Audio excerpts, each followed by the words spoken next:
नमस्कार। हेमराज भारती चैनल पर आप सभी का स्वागत है। प्रिय बंधुओं, यदि आपने हमारे चैनल का सब्सक्राइब नहीं किया हो तो प्लीज़ हमारे चैनल को सब्सक्राइब करें।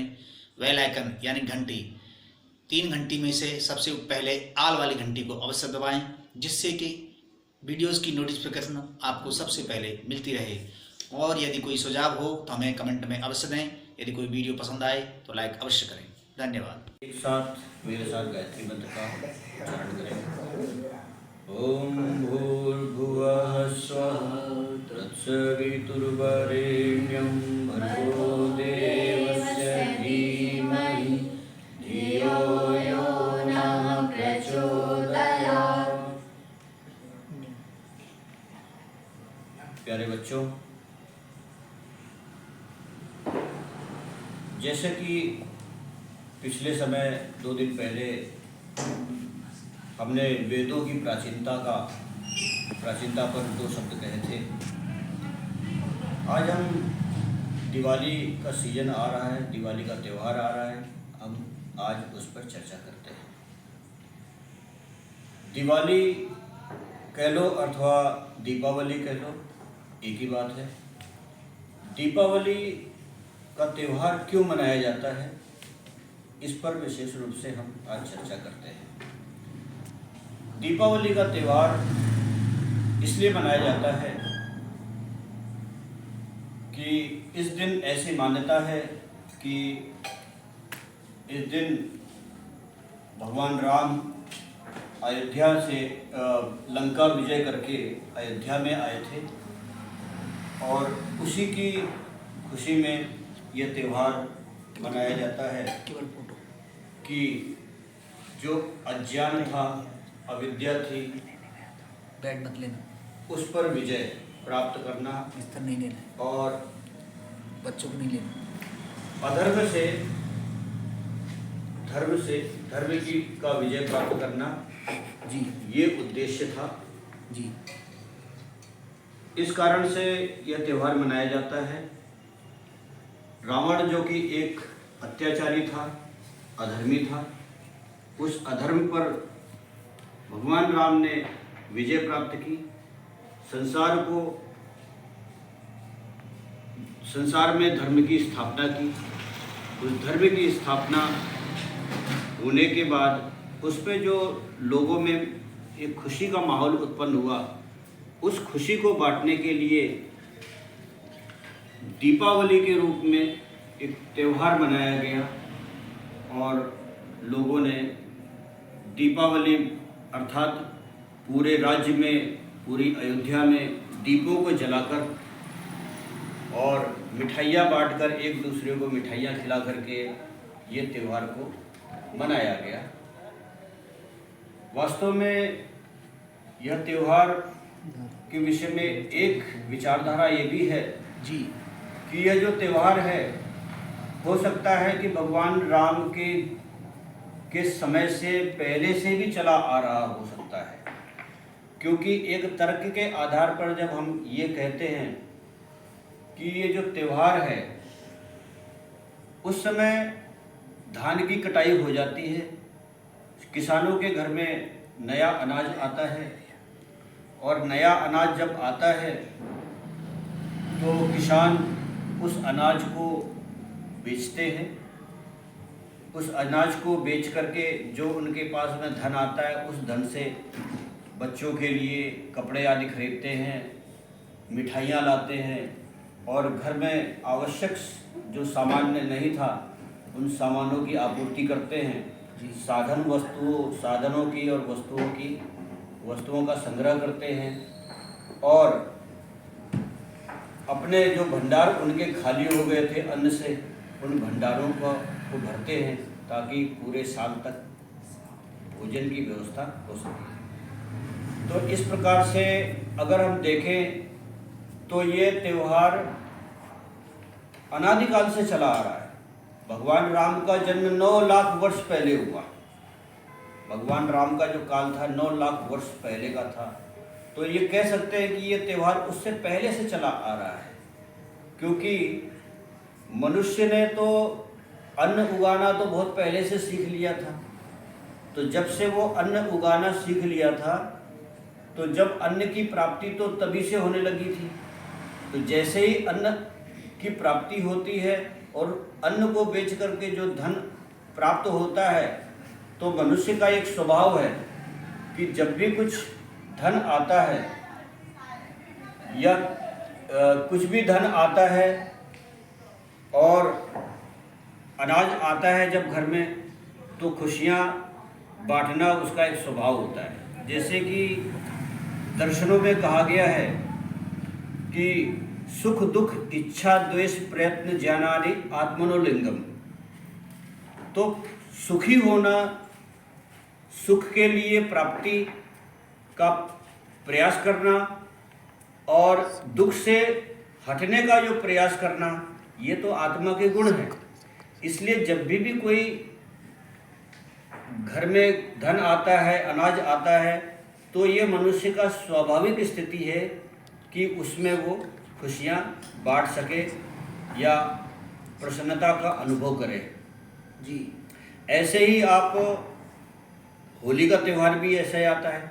होली के त्यौहार में भी गेहूं की फसल की कटाई होती है। तो ये एक बात हो गई कि त्यौहार इसलिए मनाया जाता है कि ये दो कारण ही हमारे पास उपस्थित हो गए। एक तो भगवान राम ने लंका पर विजय प्राप्त की, तो जब अयोध्या आए तो पूरे अयोध्या में दीप मालाओं को और फटाके आदि फोड़ करके उसको त्यौहार को मनाया गया। एक तो ये बात हो गई। और दूसरी बात, जो घर में नया अनाज आता है, उस अनाज आने की खुशी में लोगों ने इस त्यौहार को मनाना शुरू किया। दो बातें हो गई, ठीक है।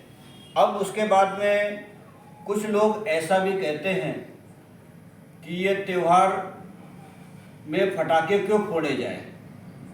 फटाके फोड़ना ठीक नहीं है क्योंकि उससे प्रदूषण होता है।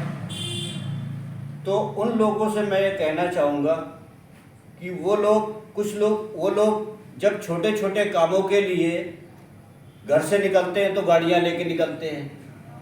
और हमारे देश की 150 करोड़ जनसंख्या है। उस जनसंख्या के आधार पर लगभग 70 करोड़ तो वाहन होंगे ही होंगे अनुमान से। तो कितना प्रदूषण निकलता होगा। तो उससे उन प्रदूषणों की कोई बात नहीं करता है। केवल साल में एक बार जब हमारा त्यौहार आता है तो उस त्यौहार पे इनको प्रदूषण दिख जाता है। बहुत अच्छी बात कर रहे हैं आचार्य। और जबकि और दूसरी बात, 1.5 साल से यूक्रेन और रशिया का युद्ध चल रहा है और लगभग 1 महीने से इजराइल और हमास का युद्ध चल रहा है। क्या उसमें प्रदूषण नहीं हो रहा होगा? बहुत ज़्यादा। क्या उसमें ध्वनि प्रदूषण और वायु प्रदूषण नहीं हो रहा होगा?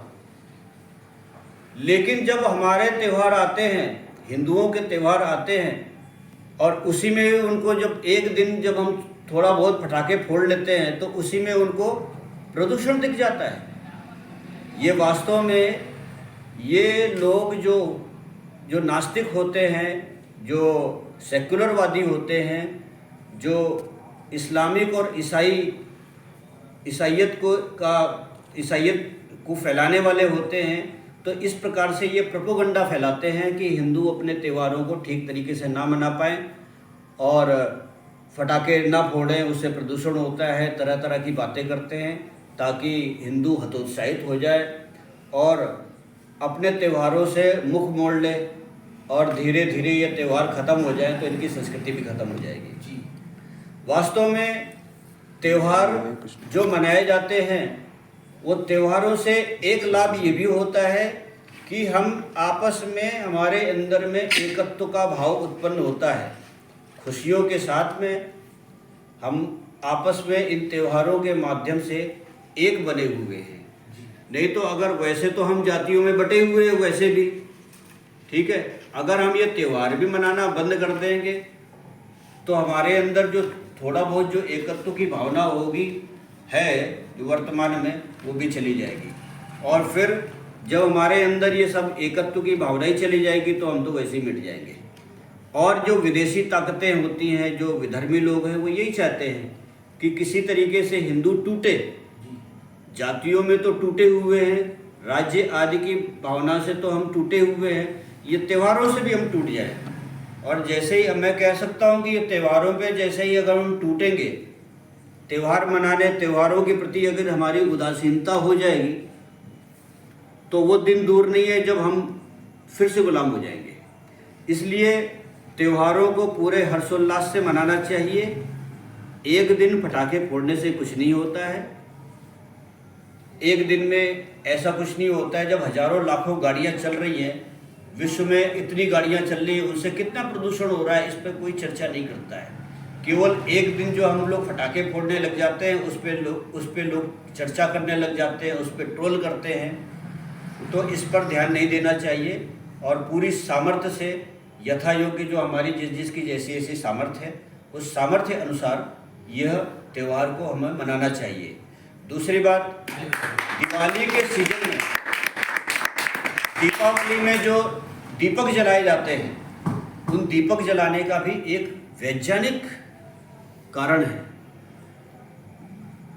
दीपावली में जब हम दीपों की जो श्रृंखला हम अपने घर के मुंडेर पे और घर की छतों पे, घर की देहरी पे लगाते हैं, घर के बाहर लगाते हैं, उसका कारण ये होता है कि जैसे सरसों का तेल का दीपक होता है या घी के तेल का दीपक होता है, तो जब ये दीपक जलता है तो दीपक से जो रोशनी उत्पन्न होती है और उससे कुछ क्या बोलते हैं, वो जो रोशनी होती है वो सूक्ष्म जीवाणुओं को मारने का भी काम करती है। दूसरी बात ये है कि जितने जो हमारे होली और दिवाली जो दोनों त्यौहार हैं, वो संधि काल में होते हैं। यहाँ पे क्या होता है कि दिवाली में सर्दी आ रही है और गर्मी जा रही है, ये संधि काल है। तो संधि काल में जीवाणु, नए नए जीवाणु उत्पन्न होते हैं, तो इन अग्नि से जीवाणुओं का नाश होता है, रोग कारक, और रोग का निवारण भी होता है। तो ये भी एक उसका उद्देश्य है। ऐसे ही जब होली मनाई जाती है तो वहाँ भी सर्दी जा रही होती है और गर्मी आ रही होती है, तो उस समय हम बड़े पैमाने पर जो ना अग्नि जलाते हैं होलिका के रूप में। तो वहाँ भी यही कारण होता है कि संधि काल में जो नए नए विषाणु, जीवाणु जो उत्पन्न होते हैं, जो हमारे शरीर की प्रतिरोधक क्षमता को समाप्त करते हैं और हमें रोगी बना सकते हैं, इसलिए उस अग्नि में, अग्नि की उस रोशनी में वो सारे जीवाणु भस्म हो जाएं, ये भी एक कारण बनता है इन त्योहारों को मनाने का। दूसरी बात, कुछ आर्य समाज में एक भी कहीं कहीं पे एक मान्यता है कि इस दिन महर्षि दयानंद सरस्वती का निर्वाण दिवस था। नमस्कार, हेमराज भारती चैनल पर आप सभी का स्वागत है। प्रिय बंधुओं, यदि आपने हमारे चैनल का सब्सक्राइब नहीं किया हो तो प्लीज़ हमारे चैनल को सब्सक्राइब करें। बेल आइकन यानी घंटी, 3 घंटी में से सबसे पहले आल वाली घंटी को अवश्य दबाएं, जिससे कि वीडियोस की नोटिफिकेशन आपको सबसे पहले मिलती रहे। और यदि कोई सुझाव हो तो हमें कमेंट में अवश्य दें। यदि कोई वीडियो पसंद आए तो लाइक अवश्य करें। धन्यवाद।